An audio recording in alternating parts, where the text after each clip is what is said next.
Hello दोस्तों, नमस्कार। एक बार फिर से आप सभी का बहुत बहुत स्वागत है आपके अपने परिवार मैथ्स वाटिका में। आज की क्लास में हम लोग देखेंगे मैथ का प्रैक्टिस सेट नंबर 1। रीजनिंग का आपका प्रैक्टिस सेट चल रहा था, इसके साथ साथ आपका मैथ का भी अब चलेगा। और यह जो क्वेश्चंस आपको कराए जाएंगे सेट के माध्यम से, यह सभी कॉम्पिटेटिव एग्जाम के लिए बहुत ही ज़्यादा महत्वपूर्ण होगा। सभी मैथ के जितने भी टॉपिक से क्वेश्चंस पूछे जाते हैं, सब टॉपिक के अंदर आपको घूमने का मौका मिलेगा। और जो क्वेश्चन अभी ट्रेंडिंग में है, जिस तरह का क्वेश्चन अभी पूछा जा रहा है, उन क्वेश्चन से आपको जो है रूबरू कराया जाएगा। सभी कॉम्पिटेटिव एग्जाम, चाहे तो बात करें आप बिहार एसएससी का या बिहार सरकार में होने वाले सभी एग्जाम का, या फिर रेलवे के किसी भी एग्जाम के लिए, यह सभी एग्जाम के लिए बहुत ही ज़्यादा महत्वपूर्ण होगा। तो बने रहिएगा क्लास के अंत तक। साथ ही साथ हम आपको बता दें कि आप प्ले स्टोर से मैथ्स वाटिका 2.0 इस एप्लीकेशन को डाउनलोड करके हमारे साथ जो हमारा पेड बैच चल रहा है उसको भी ज्वाइन कर सकते हैं। देखिएगा यहाँ पे पहला क्वेश्चन क्या है। यह जो क्वेश्चन है वो आपका परसेंटेज से है, और परसेंटेज से इस टाइप का क्वेश्चन जो है वो आपको खूब देखने को मिलता है। तो लगातार 5 क्वेश्चन है जो कि आपका एक ही पैटर्न पे है और डिफरेंट डिफरेंट एग्जामों में पूछे गए हैं। रेलवे के अलग अलग एग्जाम में पूछा गया है, बिहार एसएससी में पूछा गया है, इसके अलावा भी डिफरेंट डिफरेंट एग्जाम में एसएससी जीडी के अंदर। तो हर एग्जाम में इस तरह का क्वेश्चन जो है वो देखने को मिलता है। तो ऐसे क्वेश्चंस में किसी तरह का गलती ना हो, ठीक है, इसके लिए जो है यहाँ पे आप बहुत ही ध्यान से चीजों को समझिएगा। क्वेश्चन क्या है, देखिए, बोला है 75 सेंटीमीटर 3 मीटर का कितना प्रतिशत। जब भी ऐसा क्वेश्चन आए कि प्रतिशत निकालना हो, तो हमें क्या करना है कि जैसे अगर यह बताना हो कि एक्स वाई का कितना प्रतिशत, तो एक्स को ऊपर रखना है, वाई को नीचे रखना है, और प्रतिशत के लिए इसमें बस क्या करना है, 100 से गुना। जैसे ही आप 100 से गुना करते हैं, फिर में वो वैल्यू आपका प्रतिशत में बदल जाता है। जैसे हम आपसे कहे कि ए बी का कितना प्रतिशत, तो ए रहेगा ऊपर, बी रहेगा नीचे, प्रतिशत के लिए हम क्या करेंगे, 100 से गुना कर देंगे। तो इसी पैटर्न पे यहाँ पे आपका 5 सवाल है। आइए इन पांचों क्वेश्चन को सोल्व करते हैं। पहला सवाल क्या है, 75 सेंटीमीटर 3 मीटर का। तो ऊपर में हम क्या लिखेंगे, ऊपर में हम लिखेंगे 75 सेंटीमीटर, और हमें यह बताना है कि 75 सेंटीमीटर जो है वह 3 मीटर का। तो 3 मीटर को भी सेंटीमीटर में अगर हम बदलना चाहे तो क्या करना पड़ेगा, 100 से गुना। तो 3 मीटर अब आपका सेंटीमीटर में बदल चुका है। सेंटीमीटर में क्यों बदलना पड़ा, क्योंकि जब तक दोनों यूनिट सेम नहीं रहेगा तब तक तो यह कटेगा नहीं। तो हमेशा ध्यान रखिएगा कि ऊपर और नीचे दोनों का यूनिट क्या होना चाहिए, सेम होना चाहिए। 75 सेंटीमीटर था, ऊपर लिखिए 3 मीटर का, मीटर को भी हम लोग सेंटीमीटर में बदल दिए। कितना प्रतिशत, अब गुना कर लेंगे 100 से, सोल्व करिए, यही आपके क्वेश्चन का आंसर हो जाएगा। देखिए सेंटीमीटर यहाँ भी है, सेंटीमीटर यहाँ भी है, 100 यहाँ भी है, 100 यहाँ भी है, कट गया। 3 से काटेंगे, यह कितना बार में कटेगा, 25 बार में। तो इस पहले क्वेश्चन का आंसर आपका क्या होगा, इस पहले क्वेश्चन का आंसर हो जाएगा 25%। ठीक है, हमें क्या करना है, जिसके बारे में पूछेगा उसको ऊपर लिखना है, जिसके रिस्पेक्ट में उसको बट्टा में प्रतिशत के लिए गुना करेंगे 100 से। दूसरा सवाल देखिए क्या है, 7.2 किलोग्राम, यह किलोग्राम है, का कितना प्रतिशत 18 ग्राम है। यानी हमें यही बताना है कि 18 ग्राम इसका कितना प्रतिशत। तो हम क्या करेंगे, हम 18 ग्राम को रखेंगे ऊपर, ऊपर में किसको रखेंगे, 18 ग्राम को। और किसका निकालना है, इसको निकालना है 7.2 किलोग्राम। तो 7.2 किलोग्राम है। किलोग्राम में जब हम लोग 1000 से गुना करते हैं ना, तब यह आपका ग्राम में चेंज होता है। ऊपर वैल्यू चूंकि ग्राम के रूप में था, इस वजह से नीचे वाले वैल्यू को भी हम लोग क्या किए, ग्राम के रूप में कन्वर्ट किए। हमें क्या बताना है इस क्वेश्चन में, हमें यह बताना है कि 7.2 किलोग्राम का यह कितना प्रतिशत, यानी 18 ग्राम इसका कितना प्रतिशत। मतलब हमें इसके बारे में पता करना है ना कि यह कितना प्रतिशत। तो इसको कहाँ रखेंगे, ऊपर, और जिसके रिस्पेक्ट में निकालना है उसको कहाँ रखेंगे, बट्टा में, और प्रतिशत के लिए गुना करेंगे 100 से। चूंकि हमें यहाँ पे जो है यूनिट सेम रखना है, तो इस वजह से ऊपर ग्राम था तो नीचे किलोग्राम को भी हम ग्राम में बदले, किलोग्राम से ग्राम में जाने के लिए 1000 से गुना, क्योंकि 1 किलोग्राम में 1000 ग्राम होता है। इससे देख लीजिए यह कैंसिल हो गया। यहाँ एक अंक के बाद दशमलव है, अगर हम हटाते हैं तो ऊपर में एक जीरो और आ जाएगा, मतलब 10 से गुना हो जाता है। फिर हम क्या करेंगे, 1000 से 1000 को कैंसिल करेंगे, 18 से काटेंगे, 18 चौके 72, 1/4 का मतलब क्या होता है, 1/4 का मतलब होता है 0.25। तो 0.25% यह आपके क्वेश्चन का आंसर होगा, जो कि आपका कहाँ बन रहा है, विकल्प डी में। विकल्प डी इस क्वेश्चन का आंसर होगा। देखिए सब एक ही टाइप का क्वेश्चन है और लगातार एग्जामिनेशन में देखने को मिलता है, तो इस वजह से यहाँ सभी क्वेश्चन लाया गया है, ऐसा जो भी पूछा गया है आपका। तीसरा देखिए क्या बोला है, 1 घंटा 1 मिनट 12 सेकेंड का कितना प्रतिशत। किसका बोला है, 1 मिनट 12 सेकेंड का 1 घंटा। तो आप एक काम करिए, 1 मिनट 12 सेकेंड को अगर सेकेंड में बदलते हैं तो 72 सेकेंड हो जाएगा। 1 मिनट 12 सेकेंड का मतलब 72 सेकेंड हो गया। तो हमें क्या बताना है कि 1 मिनट 12 सेकेंड यानी 72 सेकेंड, 1 मिनट का मतलब 60 सेकेंड, तो 60 सेकेंड और 12 72 सेकेंड, 72 सेकेंड 1 घंटे का, 1 घंटा कहने का मतलब घंटा को हम क्या करेंगे, घंटा में अगर हम 3600 से गुना करेंगे तब जाकर के यह सेकेंड में बदलेगा, तो 3600 से गुना कर दिए, ठीक है। 1 घंटा 12 मिनट यानी कि 72 सेकेंड, 1 घंटे का कहने का मतलब 1 घंटा के लिए हम कितना सेकेंड लिख सकते हैं, 1 घंटा का मतलब होता है 3600 सेकेंड, क्योंकि जब आप 60 से गुना करते हैं तो क्या होगा, आप घंटे से मिनट में आइएगा, फिर 60 से गुना करिएगा तो सेकेंड में, तो 60 गुना 60 यानी कितना से अल्टीमेटली गुना करना पड़ता है, 3600 से। प्रतिशत के लिए हम क्या करेंगे, 100 से गुना कर लेंगे। देखिए यहाँ भी सेकेंड, यहाँ भी सेकेंड, डबल जीरो से डबल जीरो कैंसिल, और 36 से काटेंगे, 36 दूना 72, 2% इस क्वेश्चन का क्या होगा, आपका सही आंसर हो जाएगा। यहाँ पे प्रतिशत तो लगा होना चाहिए ना, है ना। हमारा आंसर क्या होगा इसका, 2%। नंबर 4 क्वेश्चन देख लीजिए।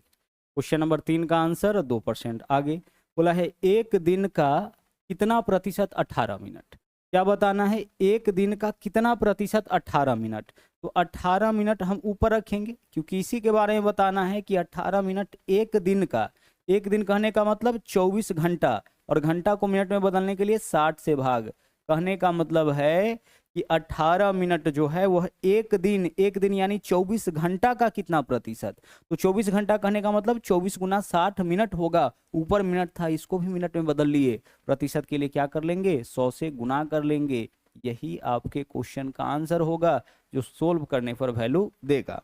देखिए मिनट से पहले तो मिनट कैंसिल कर लिए, इसके अलावा हम काटेंगे तो 0 से 1 0 कैंसिल, 6 से काटेंगे 6 त्रिक 18, 3 से काटेंगे 3 8 24, 10 में जब आप 8 से भाग करिएगा 10 से कम 8 एकम 8 हो जाएगा, 2 बचेगा, 8 दूना 16, 8 पंचे 40, 1.25%, 1.25 विकल्प ए इस क्वेश्चन का सही आंसर होगा। क्वेश्चन नंबर 4 आगे देख लीजिए। नंबर 5 हम लोग देखते हैं, सवाल नंबर 5 क्या है, यहाँ बोला है एक दिन का कितना प्रतिशत 3 घंटा है। हमें क्या बताना है, हमें बताना है कि 3 घंटा जो है वह एक दिन का, एक दिन कहने का मतलब 24 घंटा का, यही तो सवाल है ना, एक दिन का कितना प्रतिशत 3 घंटा, यानी 3 घंटा 24 घंटा का कितना प्रतिशत, 3 घंटा ऊपर 24 घंटा नीचे, प्रतिशत के लिए गुना करेंगे 100 से, आवर से आवर काट लीजिए, 3 से काटिएगा 3 8 24, 100 में जब आप 8 से भाग करते हैं ना तो वैल्यू आता है 12.5, 12.5%, विकल्प बी आपके क्वेश्चन का यहाँ पे सही आंसर हो जाएगा। तो यह का परसेंटेज का सभी एक टाइप का क्वेश्चन था, और लगातार एग्जामिनेशन में ऐसा क्वेश्चन आपको देखने को मिलता है, बहुत ही इजी सा सवाल है लेकिन हर बार एग्जाम में देखने को मिलता है, तो इसका प्रैक्टिस आपके लिए बहुत जरूरी है ताकि आसानी से ऐसे सवालों को आप बना सके और कोई कंफ्यूजन ना हो, कहीं गलती ना हो जाए। आगे चलिए, अगला जो सवाल है वो आपका प्रॉफिट एंड लॉस का है, और नंबर 6 और नंबर 7 यह दोनों का दोनों सवाल बिल्कुल एक ही टाइप का है। बोला क्या है कि जब 90 चॉकलेट 160 रुपए में बेचा जाता है, सवाल नंबर 6 देखिएगा, 90 चॉकलेट कितना में बेचा जाता है, 160, तो रुपया को हमेशा ऊपर रखिएगा 160 रुपए, और वस्तु को नीचे, कितना चॉकलेट, 90 चॉकलेट बेचा गया। जरा ध्यान से इस बात को समझिएगा, बोला क्या गया इस क्वेश्चन में कि 160 रुपया में 90 चॉकलेट, 90 चॉकलेट जब 160 रुपए में बेचा जाता है, इसका मतलब क्या करना है, हमेशा ऐसे क्वेश्चन में रुपया ऊपर वस्तु नीचे। अब जब इस तरीके से किया जाता है तो क्या होता है, ध्यान से समझिएगा, इस सौदे में 20% की हानि होती है, इसका मतलब यह 80% का मान है तो 80 नीचे रखिए। बोला क्या है 20% लाभ अर्जित करने के लिए 96 में कितना चॉकलेट, हमें क्या चाहिए 20% लाभ, तो 120 ऊपर रखिए। ठीक है, एक बात थोड़ा ध्यान से समझिएगा, हमेशा क्वेश्चन में क्या करना है कि जिसका मान देगा उससे भाग और जिसका मान पूछेगा उससे गुना। इस सवाल में जो है वो 80% का मान दिया है तो 80 से भाग किए, और 120% का मान पूछ रहा है तो 120 से हम गुना कर दिए। अब बोलो यह बात कैसे पता चला सर, तो बोला है कि जितना में बेचा उसमें 20% की हानि हो गई, तो 20% हानि का मतलब है कि 100 से 20 कम, यानी वस्तु को उसके क्रय मूल्य के 80% में ही बेच दिया गया। हमें 20% लाभ चाहिए, यानी 100 से 20 ज्यादा चाहिए, मतलब 120% चाहिए। तो इसका मतलब है कि इस सौदे में 20% की हानि हो गई तो यह 80% का मान है। कितना में बेचे कि 20% का लाभ, मतलब 120% का मान चाहिए, तो जिसका मान दिया है उससे भाग, जिसका मान पूछा है उससे गुना। इससे क्या निकलेगा, इससे निकलेगा कि 20% लाभ के लिए कितना में कितना वस्तु हमें बेचना पड़ेगा। काटिए, 80 दूना 160 हो जाएगा, और आगे देख लीजिए 30 से काटेंगे, 30 तिया 90 और 30 चौके 120, ऊपर में कितना हो गया 4 दूना 8, और नीचे में 3। 8/3 कहने का मतलब कि अगर ऊपर में तो रुपया होता है, अगर हम 8 रुपया में 3 वस्तु बेचेंगे तब 20% का लाभ होगा। अब सवाल की अंतिम लाइन में चलिए, क्या बोला है यहाँ पे कि 96 रुपया में कितना चॉकलेट बेचे। भाई 20% लाभ के लिए 96 में कितना चॉकलेट बेचे, तो 20% लाभ के लिए 8 रुपया में 3 चॉकलेट बेचना पड़ेगा। तो आप एक बात बताओ कि हमें बताना है 96 में कितना, तो 8 में कितना से गुना करेंगे 96 हो जाएगा 12 से। तो जब आप ऊपर 12 से गुना किए तो नीचे भी 12 से गुना कर लीजिए। लास्ट में हम यह देखेंगे कि कितने रुपए में हमें कितना चॉकलेट बेचना है। तो बोला है 96 रुपया में कितना चॉकलेट बेचे, तो 8 को 96 बनाने के लिए 12 से गुना। तो जब आप ऊपर 12 से गुना करिएगा तो नीचे भी 12 से गुना, और ऐसा करने से मान में कोई अंतर नहीं आ रहा है, 12 से तो 12 कटेगा ही। अब देखिए ऊपर में कितना हो गया 12 × 96 और नीचे में कितना हो गया 36। इसका मतलब क्या है कि 96 रुपए में कितना चॉकलेट बेचना पड़ेगा 36। तो हमारा आंसर यह नीचे वाला होगा कि 96 रुपए में 36 चॉकलेट आपको क्या करना पड़ेगा, बेचना पड़ जाएगा। ठीक है, चलिए सवाल नंबर 7 बिल्कुल सेम है, आइए इसको भी इसी तरह से सोल्व करते हैं। बोला है 30 रुपया में 50, 30 रुपया में 50, ऊपर में रुपया रखेंगे नीचे में वस्तु रखना है। हमेशा ध्यान रखिएगा कि रुपया ऊपर रहना चाहिए, वस्तु नीचे रहना चाहिए। तो 30 रुपया में 50 के दर पर आम बेचने पर एक व्यक्ति को 10% की हानि। आप बताइए कि 10% हानि मतलब यह कितने परसेंट का मान है, 90% का मान, तो 90 से भाग कर दिए। बोला है कि 20% लाभ चाहिए, मतलब एक बार फिर से हमें जो है 120% का मान हमें निकालना है। आइए 120% का मान पहले निकालते हैं। 30 से काटेंगे तो 30 या 90 हो जाएगा, 0 से 0 काट लीजिए और 3 से काटिएगा तो 3 चौके 12। ऊपर में क्या है 4 और नीचे में क्या है 5। इसका मतलब क्या हुआ, इसका मतलब 4 रुपया में 5 वस्तु अगर बेचा जाए तभी 20% का लाभ होगा। और बोला है कि 20% लाभ प्राप्त करने के लिए, तो 20% लाभ प्राप्त करने के लिए 4 रुपया में 5 चॉकलेट या 5 आम बेचना पड़ेगा। बोला है 28 में कितना बेचना पड़ेगा, तो 4 रुपया को 28 रुपया बनाइए, चूंकि 28 रुपया बोला है। जब हम 4 में 5 बेचेंगे तो 28 में ऊपर 7 से गुना, नीचे भी 7 से गुना, 4 सत्ते 28 और नीचे कितना हो जाएगा आपका 7 पंचे 35, यानी 28 रुपए में 35 बेचना पड़ जाएगा आम। हमारा आंसर क्या होगा 35। विकल्प बी इस क्वेश्चन का सही आंसर होगा। ठीक है, विकल्प बी क्या होगा इस क्वेश्चन का सही आंसर हो जाएगा। आप क्या कर सकते हैं, क्लास के जस्ट बाद जो है वह PDF डाउनलोड कर सकते हैं मैथ्स वाटिका टेलीग्राम चैनल से। टेलीग्राम चैनल को ज्वाइन करके इन सब का PDF अपने पास जरूर रखिएगा, रिवीजन करते रहिएगा। देखिए मेन उद्देश्य है प्रैक्टिस सेट का कि आपका रिवीजन जो है वह होता रहे और हर टाइप का क्वेश्चन यहाँ पे आपके सामने जो है वह आता रहेगा। अगला सवाल देख लीजिएगा, साधारण ब्याज से है। बोला यह गया है कि किसी राशि पर y वर्षों के लिए y% की दर से साधारण ब्याज y रुपए होगा, तो मूलधन ज्ञात कीजिए। हमें क्या बताना है, मूलधन। एक चीज हमेशा ध्यान रखिएगा, रेट जो है, ठीक है, रेट और टाइम, इसी दोनों का जो गुणनफल होता है ना वह होता है प्रतिशत ब्याज। वह क्या होता है, प्रतिशत ब्याज, जिसको हम लोग परसेंटेज SI बोलते हैं। रिपीट कर रहे हैं, जैसे मान लीजिए कि हम बोले कि रेट है 8% और टाइम है 3 वर्ष। टाइम कितना है 3 वर्ष, तो ब्याज कितना हो जाएगा 8 गुना 3 यानी कि 24%। कितना हो जाएगा 24%। ब्याज होता है रेट गुने टाइम। क्लियर हो रहा होगा इतना बात। आगे देखिए, यहाँ बोला है कि y वर्ष के लिए y% के दर से साधारण ब्याज y रुपया। तो आप बताइए कि रेट आपका कितना है y% है और टाइम कितना है, टाइम y वर्ष है। तो रेट गुना टाइम यही क्या होता है परसेंटेज ब्याज। तो y गुना y क्या हो जाएगा y² परसेंटेज ब्याज होगा, जबकि यहाँ परसेंटेज ब्याज, जबकि यहाँ ब्याज कितना दिया है y रुपया। तो इसका मतलब है कि y% का मान y है, y जो है वह किसका मान हो गया y² का। तो y² से भाग करिएगा तो 1% का मान निकलेगा और हमें चाहिए मूलधन यानी कि 100% का मान, तो 100 से गुना। y से काटेंगे 1 y कट जाएगा, 1 y बचेगा। ऊपर में क्या है 100 और नीचे में क्या है y, 100/y, यही आपका क्या होगा 100/y, 100 भागा y है, यही आपका मूलधन हो जाएगा। रिपीट करें, जरा ध्यान दीजिएगा। अगर हम आपसे कहे कि भाई 10% का मान जो है वह आपका 15 है, तो 100% का मान बता दीजिए क्या होगा। तो 15 कितने परसेंट का मान है, 10% का मान, तो 10 से भाग कर लीजिए। 100% का मान आपको चाहिए तो 100 से गुना कर लीजिए बस। तो इसी तरह से यहाँ पे क्या बोला कि रेट है y प्रतिशत, टाइम है y वर्ष, तो रेट गुना टाइम करेंगे तो प्रतिशत ब्याज निकल जाएगा, तो y स्क्वायर प्रतिशत प्रतिशत ब्याज हो गया। जबकि बोला है ब्याज y रुपया, इसका मतलब ये जो y रुपया है ना, y स्क्वायर परसेंट का मान है, तो y स्क्वायर से भाग करेंगे तो 1% का मान निकलेगा। हमें चाहिए मूलधन यानी 100% का मान, तो हम क्या करेंगे, 100 से गुना कर लेंगे। यह था आपका सवाल नंबर 8 का आंसर। आइए सवाल नंबर 9 को देखते हैं।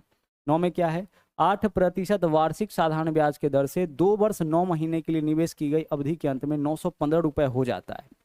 सवाल को ध्यान से समझिएगा। रेट कितना है, 8%, ठीक है, रेट है 8%, और टाइम कितना है, टाइम है यहाँ पे 2 वर्ष 9 महीना। तो 2 वर्ष 9 महीना को हम कुछ इस प्रकार से लिखते हैं, देखिए 2 को पूर्णांक में लिखिए और 9 महीना को 9/12 कर लीजिए, इससे यह वर्ष में आपका कन्वर्ट हो जाएगा। तो इतना प्रतिशत क्या हो जाएगा, साधारण ब्याज हो जाएगा। इसको आइए सोल्व करते हैं। 8% को अपने जगह पे रहने दीजिए, 12 दूना, इसको काट भी सकते हैं, 3 तिया 9, 3 चौके 12। अब सोल्व करिए, 4 दूना 8, 3 11/4, तो 11 बट्टा क्या होगा 4, 4 से काटेंगे, 4 दूना 8, 11 दूना क्या हो गया 22%, तो 22% प्रतिशत ब्याज हो गया। क्लियर, प्रतिशत ब्याज कितना हो गया 22%। रिपीट कर रहे हैं, रेट कितना है 8% और टाइम कितना है 2 वर्ष 9 महीना। तो वर्ष को पूर्णांक में लिखेंगे, महीना को 12 से भाग करेंगे, 9/12, 3 तिया 9, 3 चौके 12। सोल्व करिए, 4 दूना 8, 3 11, 11/4 इसका मान, रेट 8%, 4 दूना 8 यानी 22% आपका परसेंटेज ब्याज हो गया। यहाँ क्या बोला है कि 915 रुपए हो जाता है, यानी मिश्रधन 915 है, तो 915 रुपया जो है वो मिश्रधन है, ठीक है, मूलधन और ब्याज मिला करके। यहाँ देखिए ब्याज 22% है, तो मिश्रधन कितना हो जाएगा 122%। कितना हो जाएगा 122%। तो 915 जो है वह 122% का मान हो गया। हमें क्या चाहिए, हमें चाहिए मूलधन यानी कि 100% का मान, तो हम 100 से गुना कर लेंगे। देखिएगा, समझिएगा इस बात को। अगर हम आपसे कहे कि ब्याज 10% है, तो मिश्रधन कितना हो जाएगा 110%, क्योंकि परसेंटेज में मूलधन कितना होता है 100, तो मूलधन प्लस ब्याज ही तो आपका मिश्रधन होता है ना। अगर हम कहें कि ब्याज 15% है, तो मिश्रधन कितना हो जाएगा 115%। क्लियर हो रहा होगा। तो यहाँ ब्याज आपका 22% आया, कैसे, रेट गुने टाइम करके। तो ब्याज अगर 22% है तो मिश्रधन 122%, जबकि यहाँ बोला है मिश्रधन 915, तो 915 किसका मान है 122% का, तो 122 से भाग करेंगे 1% का मान निकलेगा। हमें चाहिए मूलधन यानी 100% का मान, तो 100 से गुना। काटिए इसको, 2 से काटिएगा कितना हो जाएगा, 2 छक्के 12, 2 एकम 2, 2 से काटिएगा यह आपका 50 होगा। 61 से इसको काटिए तो कितना बार में कटेगा, 61 से एक बार में काटिएगा 30, 61 पंचे 15 पंचे 75, 750 रुपए आपके क्वेश्चन का सही आंसर होगा। ठीक है, 750 विकल्प डी जो है सही आंसर। आगे चलिए सवाल नंबर 10 को बनाइए। नंबर 10 क्वेश्चन क्या है, बोला है 5% प्रतिवर्ष के दर से प्रतिदिन साधारण ब्याज 1 रुपया, प्रतिदिन साधारण ब्याज 1 रुपया। तो देखिए इस बात को जरा ध्यान से समझिए, प्रतिदिन का ब्याज 1 रुपया, तो एक दिन में 1 रुपया ब्याज, तो पूरे 1 साल का ब्याज कितना हो गया, 1 साल का ब्याज हो गया 365 रुपया। 1 साल का ब्याज कितना हो गया 365 रुपया। देखिए ना, 5% प्रति वर्ष के दर से प्रतिदिन साधारण ब्याज 1 रुपया, तो प्रतिदिन साधारण ब्याज 1 रुपया, इसका मतलब कि पूरे 1 साल का ब्याज 365, रोज ब्याज 1 रुपया मिलता है, तो 1 साल कहने का मतलब 365 दिन का ब्याज कितना हो जाएगा 365 रुपया। जबकि रेट कितना है 5% और टाइम 1 वर्ष है। प्रति वर्ष यहाँ पे हम लोग जो ब्याज निकाले हैं 1 साल का ही निकाले हैं ना, तो 1 साल का 365 रुपया, परसेंटेज में 1 साल का ब्याज 5% यानी 365 रुपया, 5% का मान है, 5 से भाग करेंगे 1% का मान निकलेगा। हमें क्या चाहिए मूलधन, ताकि पूछा यह है कि देने वाला राशि कौन सा है, यानी मूलधन कौन सा है। मूलधन निकाल लीजिए, 5 से काटिए इसको, 5 सते 35, 5 से काटिए एक बचेगा, 5 तिया 15, 73 गुने 100 यानी 7300 रुपया जो है या आपका क्या होगा, या आपका मूलधन हो जाएगा। विकल्प सी आपके क्वेश्चन का सही आंसर। ब्याज 1 साल का कितना होगा भाई, रेट गुने टाइम, तो रेट 5% है, टाइम 1 वर्ष है, 5 गुना 1 कितना हो जाएगा 5। 1 साल का जो प्रतिशत ब्याज होता है वो रेट के बराबर होता है, क्योंकि रेट में जब 1 से गुना करिएगा तो रेट के बराबर ही आएगा। आगे बढ़ते हैं। अगला जो क्वेश्चन है नंबर 11 और 12 दोनों आपका कंपाउंड इंटरेस्ट का है। तो सवाल नंबर 11 देखिए क्या बोला है, बोला है यदि किसी मूलधन पर 5% वार्षिक दर से 2 वर्ष का चक्रवृद्धि ब्याज और समान समय में मूलधन पर साधारण ब्याज से 10 रुपए अधिक है, चक्रवृद्धि ब्याज साधारण ब्याज से 10 रुपया अधिक। इसका मतलब इस क्वेश्चन में क्या दिया है, चक्रवृद्धि ब्याज यानी कंपाउंड इंटरेस्ट और साधारण ब्याज यानी कि सिंपल इंटरेस्ट, इसका डिफरेंस कितने का, 10 रुपए का। कितना का डिफरेंस दिया है, 10 रुपए का दिया है। साथ ही साथ क्वेश्चन में रेट दे रखा है, कितना रेट है, 5%। रेट कितना है, रेट है 5%। हमें क्या बताना है, हमें बताना है मूलधन ज्ञात कीजिए। एक बात समझिएगा, जब भी केस 2 वर्ष का हो, कितने वर्ष का, 2 वर्ष का केस, जब भी 2 वर्ष का हो उस केस में चक्रवृद्धि ब्याज बहुत काम आएगा। यह चक्रवृद्धि ब्याज और साधारण ब्याज में अंतर निकालने के लिए एक फॉर्मूला छोटा सा यूज करिएगा। क्या यूज करेंगे, P into R by 100। R के साथ 100 क्यों लगाते हैं, क्योंकि आर रहता है देखिए प्रतिशत के रूप में, प्रतिशत हटाने पर बट्टा में 100 ही आएगा, और 2 वर्ष का केस है तो पावर 2। इस चीज को अगर आप याद रखते हैं 2 वर्ष के केस में, तो इससे आप CISI में अंतर निकाल सकते हैं, या फिर CISI में अंतर दे दिया तो मूलधन निकाल सकते हैं, या CISI में अंतर और मूलधन भी दे रखा है तो रेट निकाल सकते हैं। जिसका वैल्यू नहीं पता हो वहाँ x मान करके इस क्वेश्चन को सोल्व कर सकते हैं। 3 वेरिएबल आप देख रहे हैं, CISI में डिफरेंस, मूलधन और r, तो तीनों में से कोई 2 दे करके तीसरा पूछे, आप इसके मदद से बड़े आसानी से निकाल सकते हैं। इस सवाल में देखिए CISI में अंतर दे दिया कितना का, 10 का, बराबर मूलधन पूछ रहा है ना, मूलधन को अपने जगह पे छोड़ दिए, r बाई 100। तो r के जगह क्या रखेंगे, r के जगह 5, तो 5 का स्क्वायर 25 हो जाएगा। बताओ जरा भाई, r का स्क्वायर 100 का स्क्वायर होगा ना, और 100 का स्क्वायर मतलब 1 पर कितना जीरो हो जाएगा, 4 जीरो। बस इसी को तो सोल्व करना है। आइए सोल्व करते हैं। 25 से अगर हम इसको काट ले तो 25 चौके 100, 400 हो जाएगा। क्रॉस मल्टीप्लाई करिए, इधर भाग में इधर आएगा तो गुना में, 400 में 10 से गुना करेंगे, 1 जीरो बढ़ जाएगा, यानी 4000। यह किसका वैल्यू, P का वैल्यू, P यानी कि मूलधन। तो आपका जो आंसर है और यही कितना हो जाएगा, यही आपका 4000 हो जाएगा। सवाल नंबर 12, चलिए नंबर 12 भी यही क्वेश्चन है।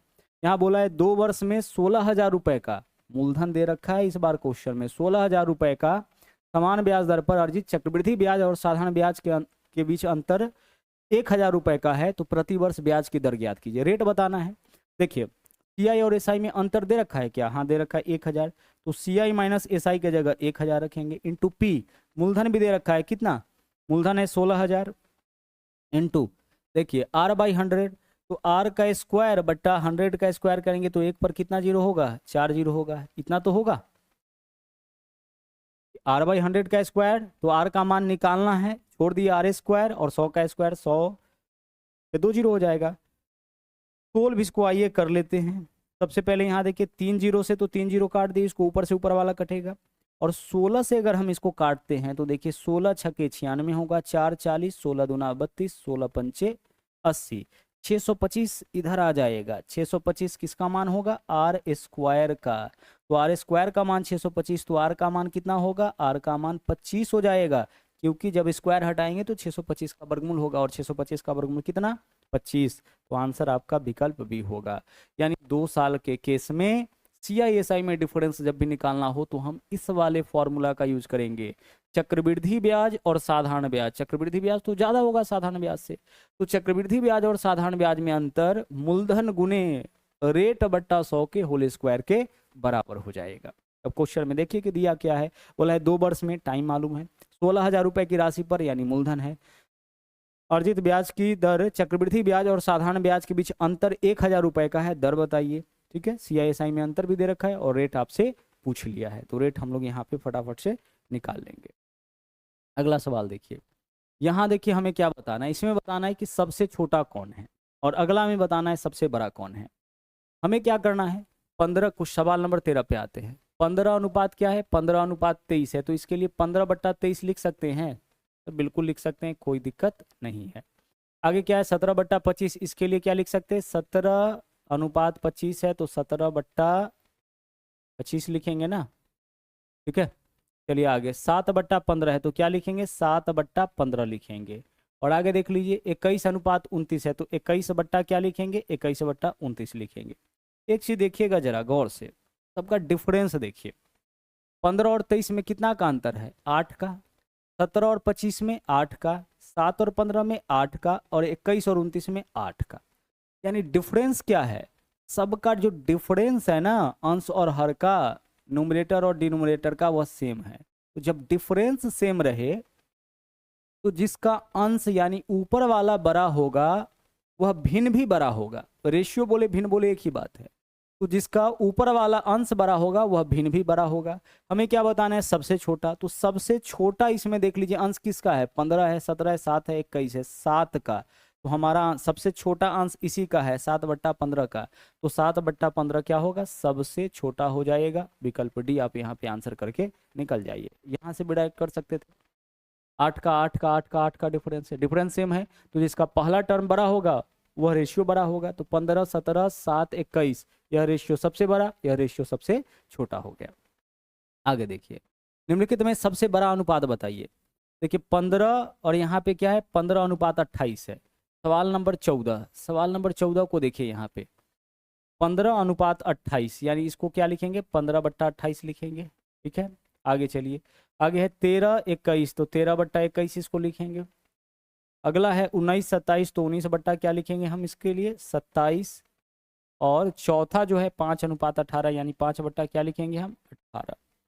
डिफरेंस आइए चेक करते हैं। 15-18 में कितना का डिफरेंस है, इसमें डिफरेंस है 13 का। यहाँ देखिए 13, 21 में डिफरेंस 8 का। 19 और 27 में डिफरेंस कितना का है, 8 का। ठीक है, और 5 और 18 में 13 का। हम क्या करेंगे, सभी जगह डिफरेंस को सेम कर लेंगे। तो डिफरेंस को सेम करने के लिए का तरीका क्या होगा, 13 और 8 का डिफरेंस है, तो 13 और 8 का कॉमन मल्टीपल बताइए कितना होता है। सर 13 और 8 का कॉमन मल्टीपल होता है 13 × 8 104। तो हम क्या करेंगे, डिफरेंस को 104 बनाएंगे। तो जहाँ 13 है वहाँ पे किससे गुना कर लेंगे हम, इसमें 8 से गुना कर लेंगे। और जहाँ 8 है वहाँ पे हम 13 से गुना कर लेंगे। और जो गुना करिएगा वह कहाँ गुना करना है, अंश में गुना करना है। तो अंश में गुना करिए, देखिए 15 8 कितना हो जाएगा, 120। इसको 120 मान के चलिए, 8 से गुना करना पड़ा।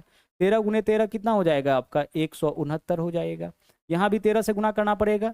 तो 13 से जब आप गुना करिएगा तो 13 × 19 कितना हो जाएगा, 190। और 19 दिया 57, 190 और 57 247, इसका आपका अंश हो जाएगा जब गुना करिएगा।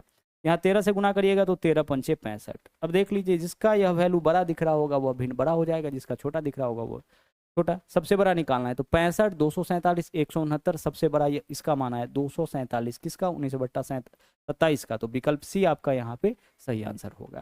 क्या है, भिन्न के रूप में बड़ा छोटा पकड़ना हो या रेशियो के रूप में बड़ा छोटा पकड़ना हो, तरीका आपका यही सबसे बेस्ट है। ठीक है, हमें क्या करना है, डिफरेंस सेम कर देना है। तो 13 का और 8 का डिफरेंस है, तो 13 और 8 का कॉमन मल्टीपल कितना होता है, 104। तो हम 104 बनाएंगे। यहाँ 13 है तो 8 से गुना, जहाँ 8 है वहाँ पे 13 से गुना। और 8 से गुना करेंगे तो 15, सिर्फ अंश में करिएगा, 15 8 120। बाकी को मत देखिए आप।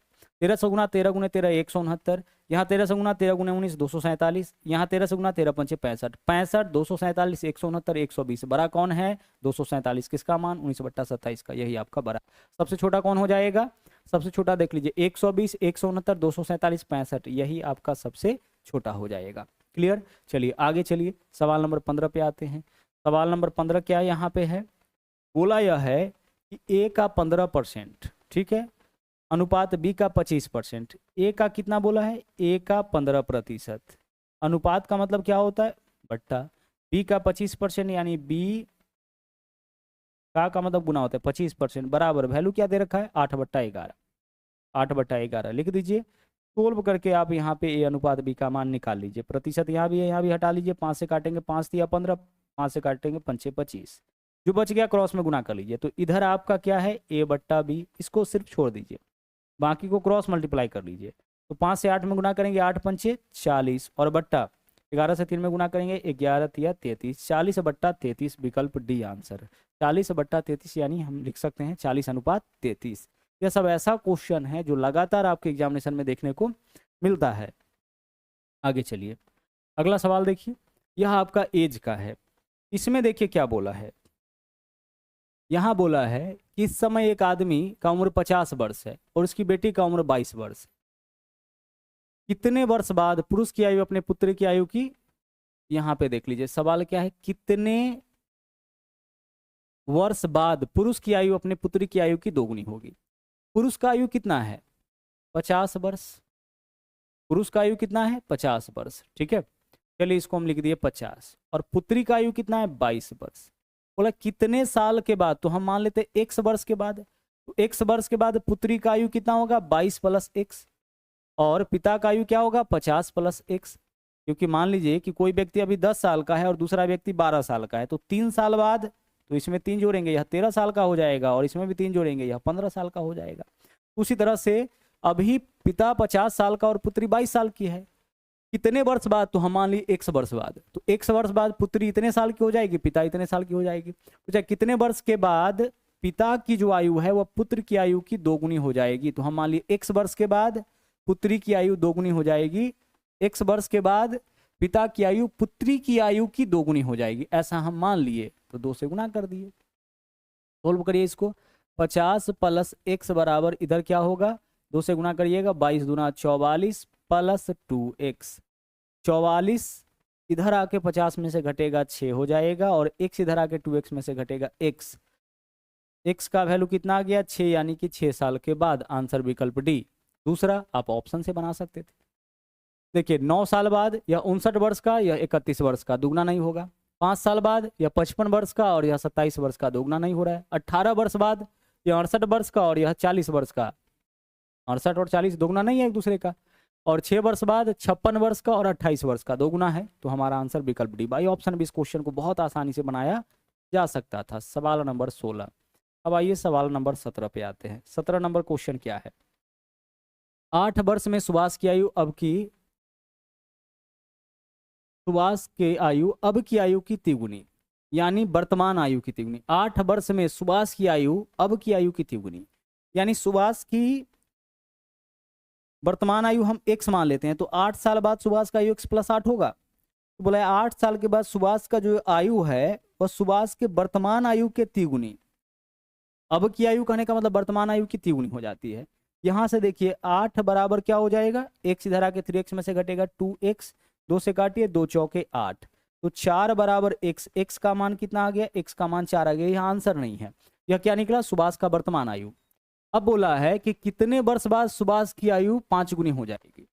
सुभाष की आयु अभी कितना है 4, तो 5 गुना कहने का मतलब 20 साल इसका आयु, सुभाष का आयु अभी 4 आया ना, तो कितने साल बाद इसका आयु 5 गुना हो जाएगा, यानी 5 गुना कहने का मतलब 4 का 5 गुना 20 साल। अभी 4 साल का है, कितना साल के बाद यह 20 साल का हो जाएगा, आंसर हो जाएगा 16 वर्ष। सवाल को थोड़ा समझना है फिर आंसर करना है। कितने साल बाद सुभाष की आयु जो है उसकी अब की आयु की वर्तमान आयु की 5 गुनी, तो वर्तमान आयु 4 निकाले, 4 का 5 गुना यानी 20 साल आयु उसका कब होगा, तो अभी 4 साल का है, 20 साल कब होगा, 16 साल बाद। आगे देखिए XYZ का वर्तमान औसत आयु 44 वर्ष, इसका मतलब XY और Z के कुल आयु का योग 44 गुना 3 132 हो जाएगा। 44 वर्ष क्या दिया है, XYZ के वर्तमान आयु, औसत आयु मतलब प्रत्येक का आयु, तो 3 व्यक्ति है, प्रत्येक का आयु 44, तो तीनों का कुल आयु 44 गुने 3 132।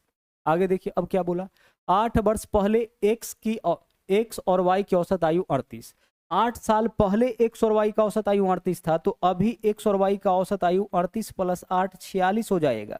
कितना होगा 46, तो X प्लस Y का अभी का आयु कितना हो जाएगा, औसत आयु 46, तो कुल आयु 92। भाई औसत आयु ने X और Y का 46 है, औसत आयु मतलब प्रत्येक का आयु 46, तो X और Y का औसत आयु कैसे निकालिएगा, X प्लस Y बट्टा 2 बराबर 46। तो देखिए X प्लस Y का वैल्यू कितना आ गया, 92 आ गया ना। तो जब भी बोले औसत आयु तो जितने व्यक्ति का औसत आयु बोले उतना से गुना। जैसे यहाँ पे बोला गया है कि XYZ 3 का औसत आयु 44, तो तीनों का कुल आयु 3 गुना 44 हो जाएगा। ठीक है, अब यहाँ से देख लीजिए, आप बता सकते हैं X का आयु क्या होगा, तो जब इसमें से इसको घटाइएगा XYZ के आयु में से XY का, तो Y से Y कटेगा, X से X कट जाएगा, क्या बचेगा Z, तो Z का आयु यहाँ से निकल के सामने आएगा, तो Z का आयु कितना हो जाएगा, 132 में से 92 माइनस करिए, 2 में से 2 0, 13 में से 9 माइनस करिएगा 4, 40 वर्ष। ठीक है, पूछा क्या है, Z की वर्तमान आयु बताइए, आंसर आपके क्वेश्चन का 40 वर्ष हो जाएगा। ठीक है, चलिए, तो यह तीनों एक ही टाइप का आपका सवाल था जो कि एज प्रॉब्लम से था। आज का सेट आपका कंप्लीट हुआ, इस वीडियो में इतना ही। और हाँ, अगर आप हमारे चैनल पर नए हैं तो इस चैनल को सब्सक्राइब जरूर करिए, इसके अलावा लाइक और शेयर करते रहिए, और साथ ही साथ लगातार आप बने रहिए हमारे साथ मैथ्स वाटिका के साथ। यहाँ पे आपको मैथ्स के साथ साथ रीजनिंग का भी जो है प्रैक्टिस सेशन मिल जाएगा, और बहुत सारे टॉपिक को, लगभग सारे मैथमेटिक्स के टॉपिक को हम ऑलरेडी पढ़ा रखे हैं। आप जाकर के प्लेलिस्ट चेक कर सकते हैं, वहाँ पे सभी टॉपिक आपको जो है वह मिल जाएगा। तो इस वीडियो में